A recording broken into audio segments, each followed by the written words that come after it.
శ్రీమతి సోనియా గాంధీ గారు అభయహస్తం పథకాల ద్వారా 6 గ్యారెంటీలను తెలంగాణ రాష్ట్ర ప్రజలకు అంకితం ఇవ్వడం జరిగింది.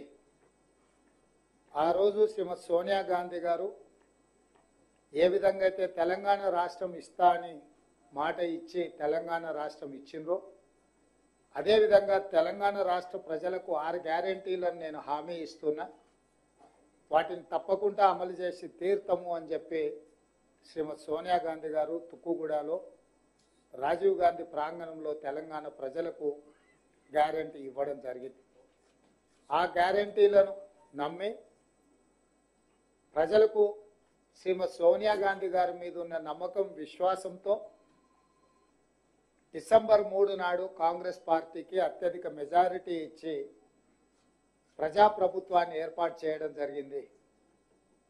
డిసెంబర్ 7 నాడు ప్రమాణ స్వీకారం చేసిన మేము డిసెంబర్ 9, 2023 నాడు ఆర్టీసీలో మహిళలకు ఉచిత ప్రయాణము, రాజీవ్ ఆరోగ్యశ్రీ పథకాలను రెండింటిని ప్రమాణ స్వీకారం చేసిన 48 గంటల్లోనే అమలు చేసి నిరంతరాయంగా ఇప్పుడు ప్రజలకు ఆ 2 పథకాలను అమలు తీసుకురావడం జరిగింది. ఇప్పుడు మళ్ళీ రాష్ట్ర ప్రభుత్వం ఆర్థిక వెసులుబాటును అంచనా వేసుకొని నిజమైన లబ్ధిదారులకి పథకాన్ని అమలు చేయాలన్న ఆలోచనతోటి ప్రజాపాలన పేరు మీద గ్రామ సభలు నిర్వహించి ప్రజల దగ్గరికి వెళ్ళి గ్రామాలలో ఈ పథకాలకు అవసరమైన అర్హుల నుంచి వాళ్ళ నుంచి అప్లికేషన్స్ తీసుకొని వాటిని క్రోడీకరించి అర్హులైన నిజమైన లబ్ధిదారులకు ఈరోజు 200 యూనిట్ల వరకు గృహ అవసరాలకు ఉచిత విద్యుత్తు, అదేవిధంగా 500 రూపాయలకే సిలిండర్ కార్యక్రమాన్ని ఈరోజు లాంఛనంగా ప్రారంభించుకుంటున్నాం. వాస్తవంగా మీకు అందరికీ తెలుసు, చేవెళ్లలో ఈ కార్యక్రమాన్ని పెద్ద ఎత్తున 1,00,000 మంది మహిళల సమక్షంలో శ్రీమతి ప్రియాంక గాంధీ గారు కూడా సభకు హాజరయ్యి ఈ కార్యక్రమాన్ని ప్రారంభించాలి అని చెప్పి ప్రభుత్వం నిర్ణయించుకున్నది. కానీ నిన్న మహబూబ్నగర్ జిల్లా స్థానిక సంస్థల ఎమ్మెల్సీ ఎన్నికల ప్రకటన రావడము, పాత ఉమ్మడి మహబూబ్నగర్ జిల్లాలో ఉన్న మండలాలు వివిధ జిల్లాలలో ఉండడం వల్ల ఎన్నికల కోడ్, ఎన్నికల నిబంధనలు అడ్డు రావడంతో చేవెళ్లలో ప్రారంభించాలనుకున్న ఈ కార్యక్రమాన్ని ఈరోజు సచివాలయానికి మార్చి ఇక్కడ మా అందరి మంత్రులు, శాసనసభ్యులు, శాసనమండలి సభ్యులు, ప్రభుత్వ అధికారులు, హైదరాబాద్ మేయర్తో సహా చాలామంది కార్యక్రమంలో హాజరయ్యి ఈరోజు లబ్ధిదారులకు లాంఛనంగా ఇక్కడ ఈ కార్యక్రమాన్ని ప్రారంభించుకుంటున్నాము. మీకు అందరికీ తెలుసు, కట్టెల పొయ్యితో కష్టాలు పడుతూ కన్నీళ్లు పెడుతున్న ఆడబిడ్డల కోసం దీపం పథకం ద్వారా కష్టాలు తీర్చడానికి ఆనాడు శ్రీమతి సోనియా గాంధీ గారే పేదలకు గ్యాస్ స్టవ్ సిలిండర్ ఇవ్వాలన్న ఒక గొప్ప పథకాన్ని ఆ రోజు యూపీఏ ప్రభుత్వం తీసుకొచ్చింది. ఆనాడు సిలిండర్ గ్యాస్ పొయ్యి సిలిండర్ ధర 400 రూపాయలకే మహిళలకు అందుబాటులోకి తీసుకొచ్చి పేదల కష్టాలు తీరవాలని ప్రయత్నం చేసింది. కాంగ్రెస్ పార్టీ తర్వాత అధికారంలోకి వచ్చిన భారతీయ జనతా పార్టీ నరేంద్ర మోడీ గారు దాదాపుగా సిలిండర్ ధరను 1200 రూపాయలకు తీసుకెళ్లడం జరిగింది. ఆ ధరను తగ్గించాలన్న ఆలోచన రాష్ట్ర ప్రభుత్వం చంద్రశేఖరరావు గారు ఏ రోజు ఆలోచన చేయలే. కేంద్ర ప్రభుత్వం పెంచినా కొద్దీ తనకు కూడా జీఎస్టీలో ఆదాయం వస్తుంది, ఇతర ఆదాయాలు వస్తాయని ఆదాయ వనరుగా మాత్రమే చూసిండు తప్ప ఏదైనా సబ్సిడీ ఇవ్వడం ద్వారా సిలిండర్ ధరను తగ్గించాలన్న ఆలోచన ఆనాటి ముఖ్యమంత్రి గత ప్రభుత్వం ఎప్పుడు కూడా చేయలేదు. అందుకే 6 గ్యారెంటీలలో భాగంగా ఇచ్చిన మాట నిలబెట్టుకుంటూ భవిష్యత్తు ప్రణాళికలను రచించుకుంటూ ఈరోజు ఎన్నికల కోడ్ వల్ల ప్రియాంక గాంధీ గారి పర్యటన రద్దవడమే కాకుండా చేవెళ్లలో ప్రారంభించాలనుకున్న ఈ 2 పథకాలను సచివాలయంలో ఇప్పుడు ప్రారంభించుకొని ఇక్కడి నుంచి అక్కడ బహిరంగ సభకి వెళ్ళి మహిళల కళ్ళల్లో ఆనందం చూడాలి.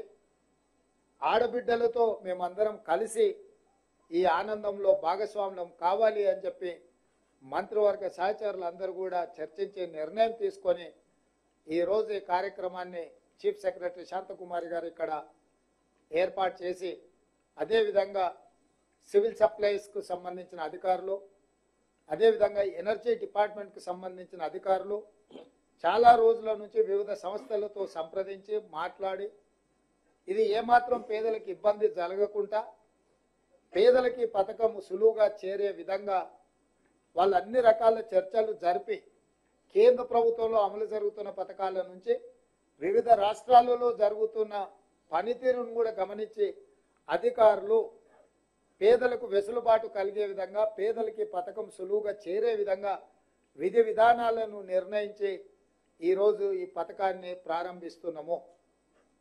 ఈ ప్రారంభోత్సవంలో మంత్రివర్గ సహచరులతో పాటు పాత్రికేయ మిత్రులు, పేదలు కూడా కొంతమంది లబ్ధిదారులు ఇక్కడికి రావడం జరిగింది. ఇది ఒక మంచి కార్యక్రమం. ఇంతకుముందే ఉప ముఖ్యమంత్రి గారు చెప్పారు, ఆర్థికంగా చాలా ఇబ్బందులు ఉన్నా, ఆర్థిక సంక్షోభాన్ని రాష్ట్ర ప్రభుత్వం ఎదుర్కొంటున్నా శక్తి కూడగట్టుకొని దుబారా తగ్గించి ఎక్కడ పడితే అక్కడ అనవసరమైన ఖర్చులు గత ప్రభుత్వం మన మీద పెట్టిపోతే వాటి అన్నిటిని కూడా తగ్గించుకుంటూ ఆర్థిక నియంత్రణ పాటించుకుంటూ పేదలకు సంబంధించిన సంక్షేమ పథకాలు రాష్ట్రం యొక్క అభివృద్ధి కోసం ఒక క్రమ పద్ధతిలో క్రమశిక్షణతో నిధుల కేటాయింపులు చేపట్టి ఈ కార్యక్రమాలు తీసుకుంటున్నామని చెప్పి ఉప ముఖ్యమంత్రి గారు చెప్పడం జరిగింది. నేను కూడా రాష్ట్ర ప్రజలకు మీడియా మిత్రుల ద్వారా ఒక మాట చెప్పదలుచుకున్నాను. మా ప్రభుత్వం నిబద్ధతతో ఉన్నది. ఆర్థిక నియంత్రణ పాటించుకుంటూ ఎన్నికల్లో ఇచ్చిన 6 గ్యారెంటీలను తూచా తప్పకుండా 100% అమలు చేయడానికి కట్టుబడి ఉన్నది. ఎవరు ఎన్ని తప్పుడు ప్రచారాలు చేసినా, ఎవరు ఎలాంటి మాటలు మాట్లాడినా పిల్లి శాపనార్థాలకు ఉట్టి తెగిపడదు అన్నట్టుగా తండ్రి కొడుకులు కానీ మామ అల్లుడు కానీ ఇది జరగకపోతే బాగుండు, అది ఇవ్వకపోతే బాగుండు, ఇట్లాంటి ఆలోచనతో ఎన్నో రకాల ప్రయత్నాలు చేస్తున్నారు, ప్రచారాలు చేస్తున్నారు. ప్రజలు ఎవ్వరు కూడా వాళ్ళని నమ్మడం లేదు, విశ్వసించడం లేదు. అందుకే ఈరోజు వాళ్ళు రకరకాల తప్పుడు ప్రచారాలు చేసే ప్రయత్నం చేస్తున్నారు. ఏది ఏమైనా శ్రీమతి సోనియా గాంధీ గారు మాట ఇచ్చిండ్రు అంటే మాట తప్పని మడమ తిప్పని నాయకురాలు శ్రీమతి సోనియా గాంధీ గారు. వారు ఏదైనా మాట ఇచ్చిండ్రు అంటే అది శిలాశాసనం. ఆ శిలాశాసనాన్ని చరిత్రలో సువర్ణ అక్షరాలతో లిఖించదగే విధంగా మా ప్రభుత్వం అమలు చేసి తీరుతుంది. సోనియా గాంధీ గారు ఇచ్చిన మాట ఏది కూడా ఈ రాష్ట్ర ప్రభుత్వం అమలు చేయకుండా ఊరుకోదు. తప్పకుండా శ్రీమతి సోనియా గాంధీ గారి మాట నిలబెట్టి వారి గౌరవం పెంచే విధంగా ఈరోజు దేశంలోనే తెలంగాణ మోడల్, తెలంగాణ నమూనా ప్రభుత్వాన్ని మేము ఇస్తాము అని చెప్పి కాంగ్రెస్ పార్టీ గొప్పగా చెప్పుకునే విధంగా తెలంగాణ రాష్ట్రంలో సంక్షేమ పథకాలను అమలు చేసుకుంటూ రాష్ట్రాన్ని అభివృద్ధి పదం వైపు నడిపించే బాధ్యత మేము తీసుకుంటున్నాము. ఈ కార్యక్రమంలో మీడియా మిత్రులను కూడా కలిసి రావాల్సిందిగా, సహకరించాల్సిందిగా ఈ సందర్భంగా మీకు అందరికీ నేను విజ్ఞప్తి చేస్తున్నా. అభయహస్తం అందరి నేస్తం అంటూ సందేశం అందించిన ముఖ్యమంత్రి గారికి ధన్యవాదాలతో ఇప్పుడు లాంఛనంగా ఈ 5 లబ్ధిదారులకు మహాలక్ష్మి గృహజ్యోతి అందించడం జరుగుతుంది. లబ్ధిదారులను వేదికపై ఆహ్వానిస్తున్నాను. మహిళా మంత్రివర్యులు, మహిళా ఎమ్మెల్యేలు ముందుకు రావాల్సిన రిక్వెస్ట్ చేస్తున్నాం. మహిళలందరూ, సోదరిమణులందరూ, మేయర్ గారు, రోషమ్మ గారు, ఆ తర్వాత రెండమ్మ. ఇప్పుడు ఒక రిఫిల్, అలాగే ఆ gas bill. I request CS గారు టు ఆల్సో జాయిన్. సార్ ముందుకు రండి సార్. బాబు కార్డులు వేస్తున్నాము. అది ఒకప్పుడు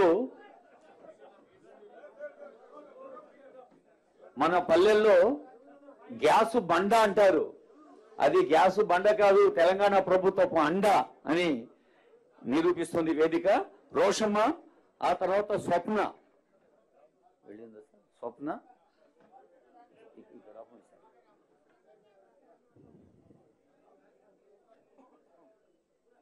రీఫిలింగ్ ది గ్యాస్ అనేది గ్యాస్ కంపెనీలు చేస్తాయి.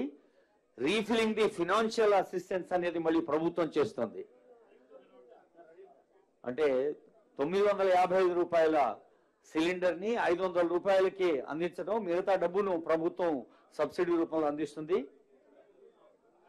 రోషమ్మ తర్వాత స్వప్న, స్వప్న తర్వాత నూర్జహాన్ బేగం, నూర్జహాన్ బేగం తర్వాత ఆకుల సక్కుబాయ్, ఆ తర్వాత